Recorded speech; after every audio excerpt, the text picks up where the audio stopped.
తిమోతికి రాసిన 2వ పత్రిక 4వ అధ్యాయం 12వ వాక్యం చదివి సహాయం చేయండి. తిమోతికి రాసిన 2వ పత్రిక 4వ అధ్యాయం 12వ వాక్యం తీసారా?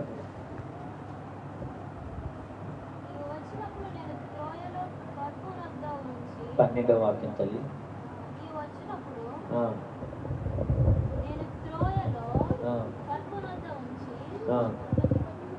2 తిమోతి 4:12 అంతేనా? 11 చదువుతుంది. లూకా మాత్రమే నా యొద్ద ఉన్నాడు, మార్కును వెంట పెట్టుకుని రమ్ము, అతడు పరిచారము నిమిత్తము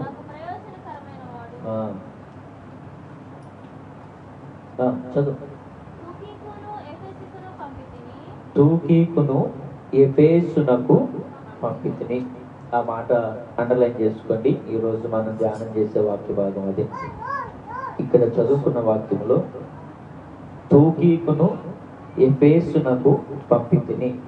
అపోస్తలుడైన పౌలు తిమోతికి ఈ 2వ పత్రికను రాస్తూ ఈ పత్రిక తిమోతికి పంపిస్తూ 1వ అధ్యాయం నుంచి మనం చదువుకుంటా పోతే అనేక రకాలైనటువంటి హెచ్చరికలు, మరి కొన్ని ప్రోత్సాహకరమైన మాటలు మాట్లాడుతూ చెప్తూ ఆనాటి సంఘ స్థితిగతులను బట్టి అనేక విషయాలు తెలియచేస్తూ రాస్తూ తన దగ్గర ఉన్నటువంటి కొంతమంది పరిచారకులు, సహకారులను వారి గురించి మాట్లాడుతూ ఒక మాట అన్నాడు.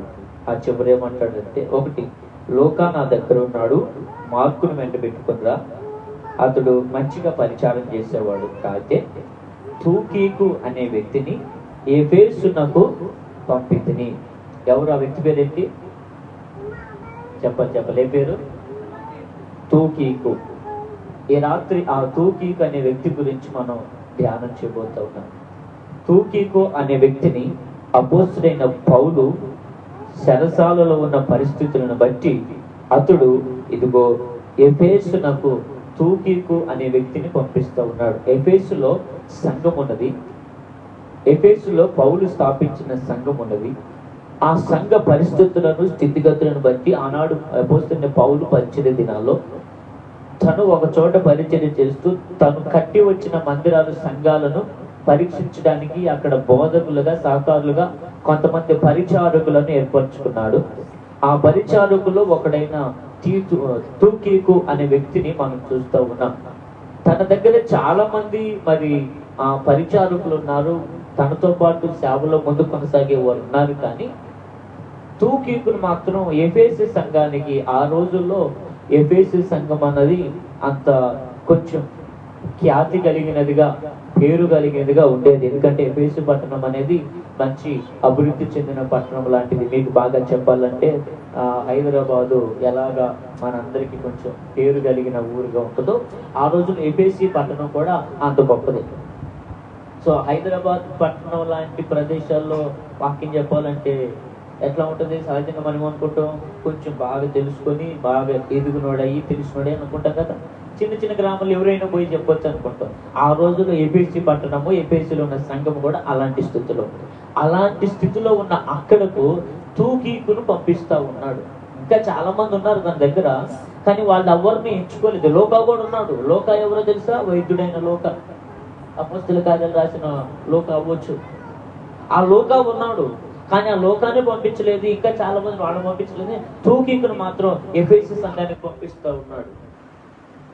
నేను ఈ తూకీకును గురించి చదివినప్పుడు కొన్ని శ్రేష్టమైన లక్షణాలు ఈ తూకీకులు నేను చూశాను. ఎందుకు ఈ తూకీకును పౌలు ఎన్నుకున్నాడు? ఇతనికే ఎందుకు అంత ప్రాముఖ్యత ఇచ్చాడు? ఇంకా పనివారు ఉన్నప్పుడే తనతో చాలా మంది బోధకులుగా, పరిచారకులుగా ఉన్న, సహకారులుగా ఉన్నవారు ఉన్నారు. కానీ వారి ఎవరిని కూడా పంపించడానికి, వారిని ఎన్నుకోవడానికి, వారిని ఏర్పరచుకోవడానికి ఇష్టపడినటువంటి పౌలు ఈ తూకీకుని ఎందుకు ఎంచుకున్నాడు? ఇతని మీద ఎందుకు పౌలు మనసు పడింది? ఇతన్నే ఎందుకు ఎంచుకున్నాడు అని నేను ఆలోచించి మరి వాక్యాన్ని ధ్యానం చేస్తున్నప్పుడు ప్రభు ఆ తూకీకుని గురించి, ఒక వ్యక్తి గురించి 2 చోట్ల ఒకే రకమైన సాక్ష్యాన్ని బైబిల్లో లిఖించబడింది. స్తోత్రం చేద్దాం. హల్లెలూయా. వ్యక్తి ఒకడే, కానీ రెండు చోట్ల అతని గురించి సాక్ష్యం ఇవ్వబడింది. నేను ఇంకా నిజంగా ఆ వాక్యం చదువుకున్నప్పుడు చాలా సంతోషించాను. ఇందుకే కదా పౌలు తూకీకును ఎంచుకుందే ఇతనికి ఉన్నటువంటి ఆ మంచి సాక్ష్యం. ఒక చోట కాదు, రెండు చోట్ల కూడా ఒకే రకమైన సాక్ష్యం. మనం చూడండి, మన గురించి ఎవరైనా చెప్పాలంటే ఒక్కొక్కరు ఒక్కో రకం చెప్తారు, అవునా కదా? మనకి ఇష్టమైన వాళ్ళేమో ఒక రకం చెప్తారు, మనతో అవసరం ఉన్న వాళ్ళు ఇంకో రకం చెప్తారు, మనము సహాయం చేసిన వాళ్ళు ఇంకో రకం చెప్తారు, మనమంటే పడనోళ్ళు ఇంకో రకం చెప్తారు, మన శత్రువులు మన గురించి ఇంకో రకంగా, ఒక్కొక్కరు ఒక్కొక్క రకం చెప్తూ ఉంటారు. కానీ తూకీకు గురించి నేను చదివినప్పుడు రెండు ప్రాంతాల్లో సాక్ష్యం ఒకటిగానే ఉంది. రెండు చోట్ల రెండు ప్రాంతాల వారికి చెప్పబడిన సాక్ష్యం మాత్రం ఒకటే. స్తోత్రం చేద్దామా హల్లెలూయా. మన గురించి మనతో మాట్లాడేవారు కానీ ఎన్ని రకాలు చెప్తారో నిజంగా. మనతో అవసరం ఉన్న వాళ్ళు మన దేవుడు అంటారు, మన ద్వారా మేలు పొందుకున్నాడు చేసేళ్ళే అంటారు. మనమంటే పట్టినోళ్ళు మనం చెప్పని అవసరమే. స్తోత్రం చేద్దాము. రకరకాల సాక్ష్యాలు రకరకాలుగా చెప్తా ఉంటారు.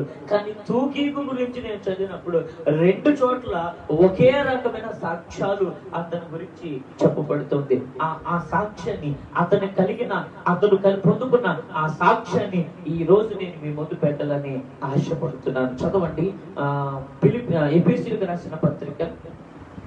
ఎఫెసీయులకు రాసిన పత్రిక 6వ అధ్యాయం 21వ వాక్యాన్ని చదివితే అక్కడ అపోస్తలుడైన పౌలు ఈ తూకీకు గురించి ఇచ్చిన సాక్ష్యాన్ని అక్కడ మనం చూస్తూ ఉంటాం, లేదా అతనిలో ఉన్న కొన్ని మంచి లక్షణాలు మనం అక్కడ చూస్తూ ఉంటాం.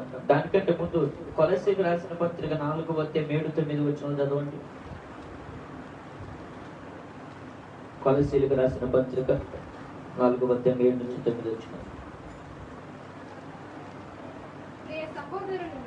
ప్రియ సహోదరుడును ప్రభునందు నమ్మకమైన పరిచారకుడును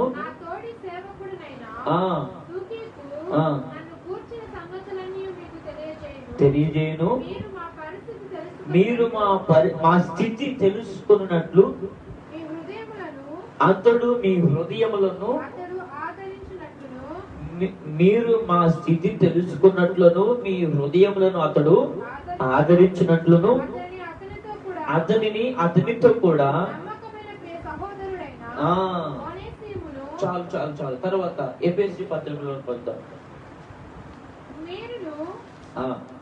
6వ అధ్యాయము 21వ వాక్యం. మీరును నా క్షేమ సమాచారం అంతయు తెలుసుకున్నటకు ప్రియ సహోదరుడును ప్రభునందు నమ్మకమైన పరిచారకుడును అయినా తూకీకు నా సంగతులన్నీ మీకు తెలియచేయును. మీరు మా సమాచారము తెలుసుకున్నటకును అతడు మీ హృదయములను ఓదార్చుటకును అతనిని మీ యొద్దకు పంపితిని. ఎఫెసీ పట్టణానికి సంఘానికి పంపిస్తూ ఆ ఎఫెసీ వారితో తూకీకు గురించి అపోస్తలుడైన పౌలు పలికిన సాక్ష్యము, అలాగే కొలసీ పత్రికలో కొలసీ సంఘాన్ని కూడా తూకీకు గురించి అపోస్తలుడైన పౌలు చెప్తున్న సాక్ష్యము ఒకటిగానే కనబడతా ఉంది. స్తోత్రం చెప్దామా? హల్లెలూయా. అతని గురించి ఒక 4 మంచి మాటలు చెప్తా ఉన్నాడు. 4 రకాలైన మంచి సాక్ష్యాలు. ఒకటి ఏమంటున్నాడంటే, ఎఫెసీ పత్రికలో చూస్తే అక్కడ అంటాడు, ప్రియమైన ఉందా లేదా, ప్రియమైన ప్రియ సహోదరుడును. ఇక్కడ కొలసీ పత్రికలో ప్రియ సహోదరుడును అంటే మొట్టమొదటిది ప్రియమైన వాడు అని ఎవరినంటాం? ప్రియమైన వాడని ఎవరినంటాం? ప్రియమైన అని ఎప్పుడు చెప్తాం?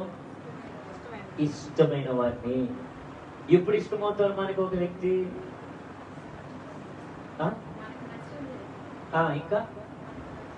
ఇంకా అతని మంచి ప్రవర్తన మనకేం చేస్తుంది? ఇష్టాన్ని పుట్టిస్తుంది. ఒకటి అపోస్తలుడైన పౌలు తూకీకు గురించి రాస్తూ, తూకీకు ప్రియ సహోదరుడు అంటే మంచివాడు, ప్రియమైన వాడు, ఇష్టమైన వాడు, ప్రియమైన ప్రవర్తన, మంచి ప్రవర్తన కలిగిన వాడు. మొట్టమొదటిది ఏంటంట? ప్రియమైన మంచి ప్రవర్తన. ఎఫెసీ సంఘానికి రాస్తూ అదే మాట చెప్పాడు, కొలస్సీ సంఘానికి రాస్తూ అదే మాట చెప్తున్నాడు. ప్రియమైన సహోదరుడు. తూకీకు అందరిలాంటి వాడు కాదు. ఏదో ఏదో వచ్చములు పోయములు అన్నట్టు కాదు, చేస్తున్నాములే వింటున్నాములే చెబుతున్నాములు అన్నట్టు కాదు. అతడు ప్రియమైన వాడు. సహోదరుడు అని అందరిని పిలుస్తాం, ప్రియమైన సహోదరుడు అని కొందరినే పిలుస్తాం. ఎందుకంటే వారి ప్రవర్తన, వారి జీవిత విధానము ఇష్టపూర్వకంగా ఉంటుంది. అందుకంటున్నాడు మొదటిది ప్రియమైన వాడు, మంచివాడు, మంచి ప్రవర్తన కలిగిన వాడు. ఎఫెసీ సంఘమా, మీ యొద్దకు నేను పంపిస్తున్న ఈ తూకీకు అనబడిన వ్యక్తి మంచి ప్రవర్తన కలిగిన వాడు. అతడు ప్రియమైన వ్యక్తి, మంచి నడవడిక కలిగిన వాడు, మేలుకరంగా జీవించేవాడు అని అంటూ, రెండవది ఏమంటున్నాడు? ప్రియమైన వాడును క్రైస్తవులైనా క్రైస్తవేతరులైనా కంటికి కనబడే మనుషులు ఎదుట నమ్మకమైన వారిగా, మంచి వారిగా ఉండడానికి కనబడతారు. కానీ కంటికి కనబడని దేవుని ఎదుట నమ్మకమైన వారిగా ఉండటానికి మాత్రం కూడా అంటున్నాడు. ప్రభువునందు నమ్మకమైన వాడు, ప్రభు విషయంలో, దేవుని విషయంలో, దేవుని కార్యాల విషయంలో, దేవుని పరిచయ విషయంలో, దేవుని యొక్క పని విషయంలో, దేవుని యొక్క కార్యకలాపాల విషయంలో నమ్మకమైన వాడు. ఏదైనా ప్రభువుకు సంబంధించిన ఏదైనా ఒక పని అప్పగిస్తే, అది సంఘ పరిచర్య కావచ్చు, ప్రభు పరిచర్య కావచ్చు, సావుకుల పరిచర్య కావచ్చు, ప్రభు సంబంధమైన, దైవ సంబంధమైన ఏ కార్యమును అప్పగించినా, ఏ పనిని అప్పగించినా, ప్రభువుకు సంబంధించిన ప్రతి పనిలో అతడు నమ్మకస్తుడు. కొన్నిసార్లు ప్రభు పరిచర్య, ప్రభు బాధ్యత మనకు అప్పగించినప్పుడు రకరకాలుగా ఉంటది. మనుషులు ఉన్నప్పుడు, సావుకులు ఉన్నప్పుడు, తోటి విశ్వాసులు ఉన్నప్పుడు ప్రభు పని మనం చేసే పని ప్రభు విషయంలో ఒక రకంగా ఉంటాం. ఎవ్వరు లేకపోతే ప్రభు విషయంలో మనము. కానీ ఈ అపోస్తలుడైన పౌలు తూకీకు గురించి సాక్ష్యం ఇస్తున్నాడు. అతడు ప్రభువునందు నమ్మకమైన వాడు, మనుషులను బట్టి చేసేవాడు కాదు, మనుషులు వైపు వచ్చారంటే మనుషులు బ్రహ్మచర్యం చేసేవాడు కాదు. మనుషులు ఉన్నా లేకపోయినా, ఫలం ఉన్నా లేకపోయినా, దీవెన ఉన్నా లేకపోయినా, ఆశీర్వాదం వచ్చినా రాకపోయినా, ఇది నా ప్రభువు పని, ఇది ప్రభువు కార్యము, ఇది ప్రభువు పని, ఇది ప్రభు దగ్గర నమ్మకంగా బ్రతికేవాడు. ప్రభు విషయంలో, దేవుని విషయంలో అది ఏదైనా, వ్యక్తిగత ప్రభు దగ్గర వ్యక్తిగత భక్తి చేసిన, ప్రభు విషయంలో వ్యక్తిగత పరిచయం చేసిన, ప్రభు విషయంలో సంఘ కార్యక్రమాలైనా, సంఘంలో అయినా, ఆరాధనలోనైనా, సావుకుల దగ్గరైనా, తోటి విశ్వాసుల దగ్గరైనా, సమాజంలోనైనా ప్రభు ఎదురుగా పెట్టుకొని ప్రభు ఎదుట నమ్మకమైన వాడు. ఇది ప్రభువుకు సంబంధించిన కార్యము, ఇది ప్రభువుకు సంబంధించిన విషయం అంటే నమ్మకం ఉంటాడు. అంతే. నష్టమైన మాట తప్పుడు, నష్టమైన పొరపాటున జారిపోడు, నష్టమైన తొలగిపోడు. అతడు ప్రభు విషయంలో నమ్మకస్తుడు. మూడవది నమ్మకమైన పరిచారకుడు. ఒకటి మంచివాడు, ప్రియమైన వాడు. రెండవది ప్రభు యొక్క కార్యాల్లో, ప్రభు విషయంలో నమ్మకస్తుడు. అంటే ఇంకా చెప్పాలంటే ప్రభు మెచ్చిన వాడు. ఎవరంట? ప్రభు విషయంలో నమ్మకస్తుడు అంటే ప్రభు చేత నచ్చబడిన వాడు, దేవుడు మెచ్చుకున్నవాడు, యేసయ్య మెచ్చుకున్నవాడు. సహజంగా క్రైస్తవ జీవితంలో, లోకంలో మనం చూస్తే మనుషులు మెచ్చుకోవాలి, సావుకులు మెచ్చుకోవాలి, తోటి విశ్వాసం మెచ్చుకోవాలి, చూసిన వాళ్ళు మెచ్చుకోవాలి, వాళ్ళు మెచ్చుకోవాలి, వీళ్ళు మెచ్చుకోవడం కాదు, ప్రభువే మనం మెచ్చుకొనును గాక. ఆమె ప్రభు మనం మెచ్చుకోవాలి. ఇక్కడ తూకీకి ఎలాంటి వాడంటే ఎవరు మెచ్చుకున్నారా, ఎవరు మేలు చేశారా, ఎవరు ఆదుకున్నారా, ఎవరు గొప్ప చెప్పారా కాదు, నా ప్రభు దగ్గర నేను నమ్మకంగా ఉంటే చాలు. హల్లెలూయా. ప్రభు నన్ను మెచ్చుకోవాలి, ప్రభు నాకు ఫలం ఇవ్వాలి, ప్రభు నన్ను ఆశీర్వదించాలి, యేసయ్య నాకు ఫలం ఇవ్వాలి, మనుషులు కాదు. ప్రభు పనిలో నమ్మకస్తుడు, ప్రభు విషయంలో నమ్మకస్తుడు అంటే ప్రభు చేత, యేసయ్య చేత మెచ్చుకున్నవాడు. హల్లెలూయా. చెప్పాలి హల్లెలూయా. దేవుని చేత మెచ్చుకున్నవాడు. మూడవది అక్కడే అంటాడు, చదవండి. పరిచారకుడునైనా. మూడవది చూస్తే పరిచారకుడు ఎవరంట? తూకీకి ఎవరు? ఒకటి ప్రియమైన వాడు, రెండవది ప్రభు చేత మెచ్చుకునదగిన వాడు, ప్రభువుకి నమ్మకంగా బ్రతికేవాడు. కొన్నిసార్లు మనుషుల దగ్గర నమ్మకం ఉంటే దేవుని దగ్గర కోల్పోతాం, కానీ దేవుని దగ్గర మన నమ్మకం ఉండాలి. ప్రభు దగ్గర నమ్మకమైన వాడు. మూడవది మనం చూస్తే నమ్మకమైన పరిచారకుడు. పరిచారకుడు అన్నప్పుడు రెండు విషయాలు వస్తాయి. ఒకటి, నమ్మకమైన పరిచారకుడు అన్నప్పుడు సువార్త చెప్పేవాడు. అతడు పరిచయం ఏంటంటే సువార్త చెప్పేవాడు. తను ఏది నేర్చుకున్నాడో, తను ఏది విన్నాడో, తను ఏది తెలుసుకున్నాడో, ఏ సత్యాన్ని అనుసరిస్తున్నాడో, ఏ సత్యానికి లోబడి ఉన్నాడో, ఏ సువార్తను విన్నాడో, ఆ సువార్తను చెప్పే విషయంలో, ఇతరులకు క్రీస్తును బోధించే విషయంలో, ఇతరులకు క్రీస్తును ప్రకటించే విషయంలో, ఇతరులకు క్రీస్తును పరిచయం చేసే విషయంలో నమ్మకమైన పరిచారకుడు. రెండవది, సంఘములో పరిచర్య చేసే విషయంలో, సేవ చేసే విషయంలో పరిచారకుడు. హల్లెలూయా, హల్లెలూయా. ఎంతో మంది ఉన్నా వారెవ్వరిని ఎంచుకొని పౌలు తూకీకుని ఎందుకు ఎంచుకున్నాడంటే, ఒకటి, అతడు ప్రియమైన వాడు, మంచివాడు. రెండు, ప్రభు దగ్గర నమ్మకంగా ఉండేవాడు. మూడవది పరిచారకుడు. పరిచారకుడు అన్నప్పుడు రెండు విషయాలు. ఒకటి, తను నేర్చుకున్న తెలుసుకున్న సువార్తను ఇతరులకు చెప్పుడు ద్వారా పరిచారకుడు ఉన్నాడు. రెండవది, సంఘం లోపల సంఘం వెలుపల పరిచారకుడు అంటే నేర్చుకున్న వాక్యాన్ని తెలుసుకున్న వాక్యాన్ని చెప్తున్నాడు. సంఘం లోపల పరిచారకుడు అంటే సేవ చేస్తున్నాడు. ఇది నాది కాదు, ఇది వారిది, వాళ్ళు చేయాలా, వీళ్ళు చేయాలా, నేను చేయకూడదు, వీళ్ళు చేయకూడదు, నేనే చేయాలా, వాళ్ళు చేయకూడదా, నాకే చెప్పాలా, వాళ్ళే చెప్పకూడదా కాదు. సంఘములో వెలుపల సువార్త పరిచర్య నాది అన్నట్లుగా చేస్తున్నాడు. సంఘ సేవలో ఇది నాది, నేను చేయాలని ఇష్టపూర్వకంగా సేవ చేస్తూ ఉన్నాడు. హల్లెలూయా. పరిచారకుడు అన్నప్పుడు రెండు రకాలు. ఒకటి వెలుపల పరిచర్య, రెండవది లోపల పరిచర్య. వెలుపల పరిచర్య అంటే తెలుసుకున్న నేర్చుకున్న సత్యాన్ని సువార్తను క్రీస్తు గురించి ఇతరులకు సాక్ష్యం ఇవ్వడం. లోపల సేవ అంటే, లోపల పరిచారకుడు అంటే సంఘంలో సేవ చేయడం. మనం చూస్తే ఆషేరు గోత్రం నుంచి వచ్చిన 80 సంవత్సరాల అన్న అనబడిన ప్రవక్తని ఏం చేస్తుందంట? లోకసువార్తలు ఉంటుంది కదా, ఏం చేస్తుందంట? 80 సంవత్సరాలు వృద్ధాప్యంలో ఉండి ఉపవాసం దేవుని మందిరం, దేవాలయం విడువక మందిరంలో సేవ చేస్తూ ఉంది, పరిచర్య చేస్తూ. సేవ చేసేటప్పుడు, మందిరంలో పరిచర్య చేసేటప్పుడు, సంఘంలో సేవ చేసేటప్పుడు పూర్ణ మనసుతో, సంపూర్ణ మనసుతో, ఇష్టపూర్వకంగా సేవ చేయాలి. ఇది నాది, ఇది నా దేవునిది, ఇది ప్రభు కోసం చేస్తున్నానని పూర్ణ మనసుతో ఇష్టపూర్వకంగా సంఘము లోపల సేవ చేయుదుమగాక. అది అతనిలో ఉన్న మంచి పని. సంఘంలో సేవ చేసేటప్పుడు ఇది నా బాధ్యత, ఇది భారం కాదు. ఏంటంట? భారం అయితే చేయలేము, కష్టంగా ఉంటుంది. బాధ్యత అయితే, భారం అయితేనేమో కష్టంగా చేస్తాం, బాధ్యత అయితేనేమో ఇష్టంగా చేస్తాం. హల్లెలూయా. సంఘము లోపల సేవ చేసిన, సంఘం వెలుపల పరిచయం చేసిన బాధ్యతగా చేయుదుమగాక. అతడు బాధ్యత కలిగిన పరిచారకుడు, బాధ్యత కలిగిన వాడు. ఇది నా బాధ్యత. నేను వెలుపలికి వెళ్ళినప్పుడు నేను తెలుసుకున్న యేసయ్య గురించి, సత్యం గురించి అనేకులు చెప్పాల్సిన బాధ్యత.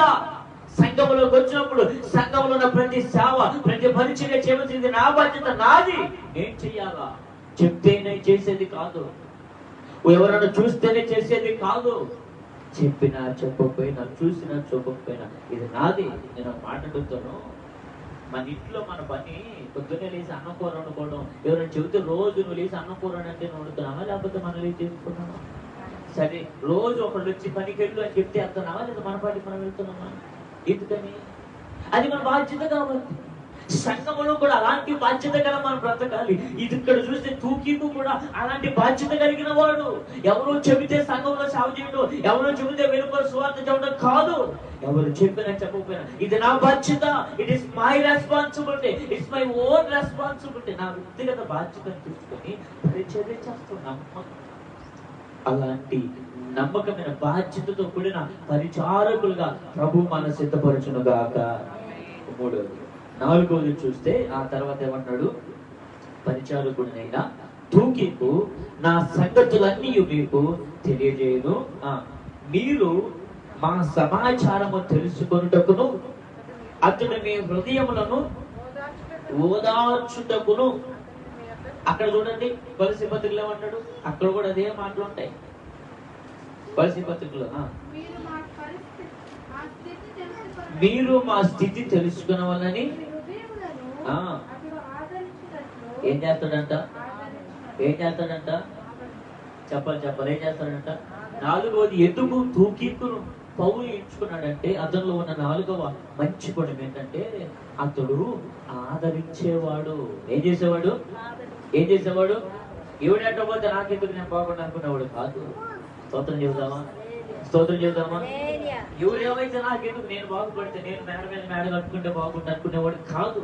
తూకీకు ఎలాంటి వాడంటే ఆదరించేవాడు. హల్లెలూయా, ఆదరించేవాడు. నేను రాసుకున్నది ఏంటంటే ప్రోత్సాహపరిచేవాడే కానీ నిరుత్సాహపరిచేవాడు నువ్వు చేస్తావులే, నువ్వు చేసినట్టేలే, నాకు తెలుసు నీ సంగతి, ఇలాంటి వాడు కాదు తూకీకు.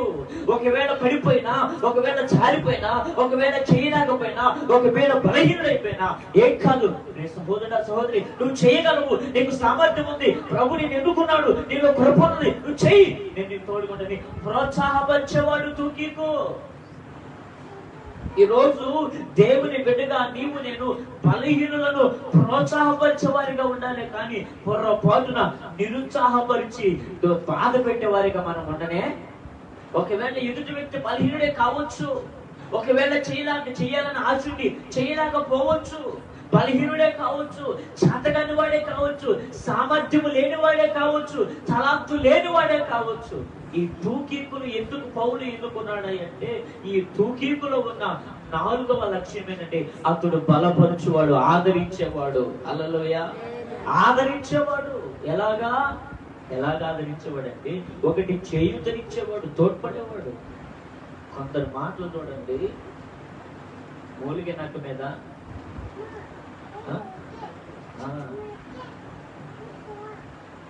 ఇప్పుడు ఏమంటారు సార్, పచ్చిగడ్డి మీద గొప్ప మాట అలాంటి మాట.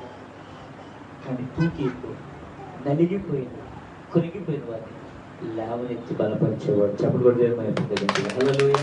తూకీకులో 4వ గుణం అయితే ఆదరించు. అతడు మీ హృదయాలను ఆదరిస్తాడు. హృదయం ఆదరించబడాలంటే ఇప్పుడు మంచి మాట నీవు చేయగలవు. నేను ఈ వాక్యం చదువుకున్నప్పుడు మళ్ళా నాకు థామస్ ఆల్వా ఎడిసన్ గుర్తొచ్చింది. ఈరోజు ఇన్ని లైట్లు మనం వేసుకున్నామంటే ఆ రోజు అతని తల్లి అదేం చేసింది, ఆదరించింది. ఎట్లాగా టీచర్ నువ్వు చేయలేవని చెప్పిన తల్లి నువ్వు చేయగలవు, నువ్వు చదవగలవు, నీకు ఆ సామర్థ్యం ఉంది, నీకు ఆ తలంత ఉంది, చెయ్యి అని చెప్పి ఎంతో మంచి మాట, బలపరిచే మాట, ప్రోత్సాహపరిచే అది చేసేటట్టు ప్రోత్సాహాన్ని ఇచ్చే మాట మాట్లాడిందే. కానీ ఎంతటో నిందు కదా నా గడుపు ఎందుకు పుట్టావు నువ్వు. హల్లెలూయా. తూకీకును ఎందుకు పౌలు ఎంచుకున్నాడంటే అతడు హృదయములను ఆదరించేవాడు. ఎంత నలిగిపోయినా, ఎంత కృంగిపోయినా, ఎంత పాపంలో ఉన్నా, ఎంత శాపంలో ఉన్నా, ఎంత నలిగిపోయినా సహోదరి ఇంకా ప్రభు నేను తోడుకున్నాను, నువ్వు చేయగలవు, చేస్తావు, ప్రభు నిన్ను కనపరిచాడు అని ధైర్యపరిచే మాట, బలపరిచే మాట. అందుకే సామెతలు ఉంటాడంట. సామెతలు అంటారు కదా, ఈ మాట ఎలా ఉండాలంట, వెండి పళ్ళెంలో ముత్యములాగా ఉండాలంట. ఎలా ఉండాలి, వెండి పళ్ళెంలో ముత్యాలాగా ఉండాలంట. మనం మాట్లాడినా లేదా మనం పని చేసిన ఎదుటి వారిని ప్రోత్సహించే వారముగా ఉండమగాక. ఈ తూకీకులో ఉన్న 4వ లక్షణం ఏంటంటే తూకీకు హృదయాలను ఆదరించేవాడు, ధైర్యపరిచేవాడు. ఈ ఎబేసీ సంఘంలో చాలా రకాల గరిబీలు ఉన్నాయి, చాలా ఇబ్బందులు ఉన్నాయి. వారందరూ ఒక తాటి మీదకి తీసుకురావాలంటే, వారందరూ ఒక మాట మీదకి తీసుకురావాలంటే అందరినీ ఆదరించేవాడు ఉండాలి. వారి పరిస్థితులకు తగినట్లుగా, వారి స్థితిగతులకు తగినట్లుగా సమాధానము వారికి పంచేవాడు. ఇలా మన జీవితంలో కూడా ఇది చాలా అవసరం. ఎలాగంటే కాళ్ళు నొప్పి ఉన్నవాడికి, జ్వరం ఉన్నవాడికి ఒకే ముందు ఎట్టు ఉంటుంది. కాళ్ళు నొప్పి ఉన్న వ్యక్తికి, జ్వరం వచ్చిన వ్యక్తికి ఒకే ముందు ఎట్టు ఉంటుంది. కాళ్ళు నొప్పి ఉన్నవాడు కాళ్ళు నొప్పి తగ్గింది, జ్వరం ఉన్నవాడికి లేని రోగం. అంటే దాన్ని ఎందుకు చెప్పానంటే, వాని పరిస్థితులకు తగినటువంటి మేలైన నెమ్మది కలిగిన మాట మనము మాట్లాడుదాము గాక. అందరినీ ఒకరిగా చేయడం. అన్ని రోగాలకు ఒక మందే ఉంటుందా? ఒక్కొక్క రోగానికి ఒక మందు, ఒక్కొక్క వ్యక్తిని ఒక్కొక్క రకంగా మనం ప్రోత్సాహపరచాలి. ఆ సామర్థ్యము, ఆ శక్తి, ఆ కృప తూకీకులో ఉంది. పౌలు గమనించాడు. అందుకే అంతమంది ఉన్న పౌలు తూకీకుని ఎంచుకుని నీవైతే ఈ తూకీకుని మీ ఎదురు పంపిస్తావు. ఎందుకంటే ఇతడు మీ హృదయములను ఆదరించగలిగిన వాడు. నువ్వు ఎంత కురిగిపోయినా, ఎంత బలహీనపడినా, ఎంత నిరుత్సాహంలో ఉన్నా, ఓడిపోయినా, పడిపోయినా, పగిలిపోయిన స్థితిలో ఉన్నా, ఈ తూకీకున్న గొప్పతనం ఏంటంటే పగిలిపోయిన ఓటికొండను కూడా సరిచేసి నిలబెట్టగలిగిన కృప తూకీకుంది. హల్లెలూయా. ఎందుకంటే అతడు మీ హృదయములను ఆదరించేవాడు. ఈరోజు ఈ తూకీకు వలె మనము బ్రతకాలని, మనము మారాలని ప్రభు మనతో మాట్లాడుతున్నాడు. తూకీకు నేను పంపిస్తున్నా. ఎందుకు తూకీకు అంటే, తూకీకు ఒకటి మంచివాడు, ప్రియమైన వాడు, పక్షపాతం లేనివాడు, నిష్పక్షపాతి, అందరికీ ఒకే తీర్పు, ఒకే ప్రేమను చూపించేవాడు. రెండవది ప్రభు విషయంలో నమ్మకమైన వాడు, ప్రభు చేత నచ్చదగిన వాడు. మూడవది పరిచారకుడు, వెలుపల సువార్త చెప్పే పరిచర్య, లోపల సంఘములో సేవ పరిచర్య. నాలుగవది హృదయములను ఆదరించేవాడు, అనగా ప్రోత్సహించేవాడు. చెప్పండి ఎవరంట? ఎలాంటి వాడు? ఎలాంటి వాడు? ప్రోత్సహించేవాడు. ప్రోత్సహించేవాడు. నేను ఎప్పుడు కూడా ఒక మాట చెప్తాను. చేతనైతే ప్రోత్సహించడం, చేతనైతే ప్రోత్సహించు. ప్రోత్సహించడం చేత కాకపోతే నోరు పూసుకొని కూర్చో. కానీ నిరుత్సాహం మాత్రం ఎవరిని నిరుత్సాహం పంచుకో. ఈ తూకీకును నేను చదువుకున్నప్పుడు నాకు ఈ మాటలు, ఈ ప్రోత్సాహం గురించి ప్రభు మాట్లాడుకోవచ్చు. తూకీకును ఎందుకు ఎంచుకున్నాడంటే అతడు ప్రోత్సాహపరిచేవాడు. ఎంత దీన స్థితిలో ఉన్నా ప్రోత్సాహపరచు. ఏం కాదు, నువ్వు చేస్తావు. తల్లి చూడు, నువ్వు చేయగలవు. అతడు చదవలేడు, చదువుకు పనికిరాడని తెలుసు. తామస్ 47 ఉన్న ఆ బలహీనత తల్లికి బాగా ఎరుగును. అయినా నువ్వు చేయగలవు. యు ఆర్ ద బెస్ట్ అంటూ చివరికి అతడే బెస్ట్ అయిపోయాడు. హల్లెలూయా, హల్లెలూయా. యు ఆర్ ది బెస్ట్ అంది. తర్వాత చూసి అతడే బెస్ట్ అయ్యాడు. ప్రపంచాన్ని వెలిగించాడు. ఎలా కలిగిందంటే ఆదరించే మాట, ధైర్యపరిచే మాట, ఓదార్చే మాట, ఆదరించే మాట, బలపరిచే మాట, నిరీక్షణను, ఒక ఆశను, ప్రోత్సాహాన్ని కలిగించే మాట మన నోట ఉండునుగాక అని చెప్తామా. ఆ కృప కలిగిన వాడు. అందుకని ఆ తూకీకు అని ఈ రోజు మనం అందరం ఉండాలని తూకీకును మన ముందు పెడుతున్నాడు. అతని గురించి చాలా తక్కువ సమాచారమే ఉంది. ఇక్కడ అపోస్తలుల ఒక 4 చోట్ల ఉంది. అపోస్తలుల కార్యం ఒక చోట ఉంటుంది, తర్వాత ఎఫెసీలో ఉంటుంది, తర్వాత కొలసీలో ఉంటుంది, తర్వాత తిమోతి పత్రికలో 4-5 చోట్ల రాసి ఉంది. కానీ శ్రేష్టమైన విలువైన సాక్ష్యం ఉంది. ఒకటి, ప్రియమైన వాడు. మనము ప్రియమైన వారిగా బ్రతుకుతున్నాము. 2, మనుషులు మెచ్చుకున్నారా మెచ్చుకోవడం కాదు, ప్రభువే మనం మెచ్చుకోవాలి. హల్లెలూయా. ప్రభు చేత మెచ్చుకున్నవాడు. 3వది పరిచారకుడు. సంఘం వెలుపల బాధ్యత కలిగి సువార్త చెప్పేవాడు, సంఘం లోపల బాధ్యత కలిగి సేవ చేసేవాడు, పరిచయం చేసేవాడు. 4వది ఆదరించేవాడు, ప్రోత్సహించేవాడు, ఇతరులను బలపరిచేవాడు, ఇతరులను కట్టేవాడే కానీ కూల్చేవాడు. ఈరోజు ఆ తూకీకు వలె నీవు నేను ఉండాలని ప్రభు కోరుకుంటున్నాడు. మోకరించి ప్రార్థన చేసుకున్నాం. ప్రభుని అడుగుదాం, ప్రభువా ఈ తూకీకు వంటి మనస్సును, అట్టి సాక్ష్యము, అట్టి జీవితాన్ని నాకు ఇవ్వయ్యా. ఇదిగో ప్రియమైన వ్యక్తిగా నేను బ్రతకాలి ప్రభువా, ప్రియమైన వ్యక్తిగా నేను జీవించాలి, మంచి వ్యక్తిగా నేను బ్రతకాలి. 2వది ప్రజల మెప్పును, మనుషుల మెప్పును, లోక మెప్పు కాదు, కానీ నీ దగ్గర మెప్పును కోరుకొని ప్రభు దగ్గర నమ్మకంగా ప్రభు చేత మెచ్చుకొనదగిన వ్యక్తిగా నేను బ్రతకాలయ్యా.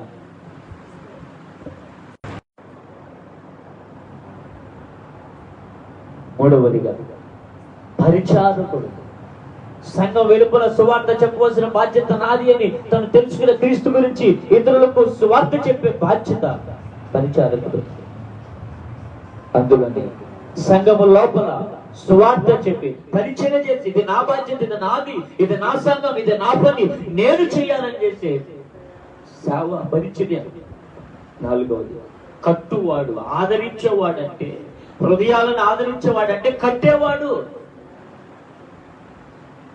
ఎంత బలహీనతలో ఉన్నా, ఎంత దిగజారిపోయినా, ఒకవేళ చెయ్యాలని ఆశని చేయలేక పతనమై పడిపోయినా కూడా నిరుత్సాహపరచుడు, కృంగి ఏలెత్తు చూపుడు, బలహీనపరచుడు, ఇంకా నిరుత్సాహపరచుడు, ఏలెత్తు చూపుడు కానీ ప్రోత్సాహపరిచి బలపరిచి నువ్వు చేయగలవు, నీకు సామర్థ్యం ఉందని పడిపోయిన వాడిని సహితము ప్రోత్సాహపరిచి లేపి నిలగట్టగలిగిన ఆదరించేవాడు, ప్రోత్సాహపరిచేవాడు. ఎలాంటి స్థితిలో ఎంత కొరిగిపోయినా ఆదరించేవాడు. ఈరోజు అలాంటి ఆదరించి ప్రోత్సహించే వారిగా మనం ఉన్నామా? సంఘము వెలుపల లోపల సేవ చేసే పరిచారకులుగా మనం ఉన్నామా? మనుషుల చేత, లోకం చేత కాదు, దేవుని చేత మెచ్చుకొనదగిన ప్రభు దగ్గర, యేసే దగ్గర నమ్మకస్తులుగా ఉన్నామా? ప్రభుకి, లోకానికి, సంఘానికి, సేవకులకు అందరికీ ప్రియమైన వారిగా మనం బ్రతుకుతున్నాము. ఎంత శ్రేష్టమైన విషయం. ఒకసారి మనం పరీక్షించుకో. ఒకవేళ ఈ 4 మనలో లేకపోతే రాత్రి మనలు అయ్యా అట్టి లక్షణాలు నాకు ఉంటాయి. ప్రోత్సాహపరిచే వ్యక్తిగానే, బలపరిచే వ్యక్తిగానే, లేవనెత్తి ఆదరించే వ్యక్తిగా నేను ఉండాలే కానీ నిరుత్సాహపరిచి, కృంగదీసి, బలహీనపరిచి నీ వల్ల కాదు అని నిరుత్సాహంలోనికి నడిపించే వ్యక్తి నేను కాకూడదు. తూకీకు వల్ల ఎంత నలిగిపోయినా ప్రోత్సాహపరిచే వ్యక్తిగా నన్ను మార్చయ్యా. భారముగా కాక బాధ్యతగా సంఘము లోపల, సంఘం వెలుపల పరిచయం చేసే మనస్సు నాకు ఇవ్వయ్యా. మనుషుల దగ్గర ఉన్నదో లేదు కాదు, నీ దగ్గర నమ్మక వ్యక్తి, నీ చేత మెచ్చుకున్న వాడిగా ఉండాలి. చివరిగా అందరి దృష్టిలో మంచి వ్యక్తిగా, ప్రియమైన వ్యక్తిగా నేను బ్రతకాలని అట్టి కృప నాకు అర్థం చేసుకున్నాను. ప్రార్థన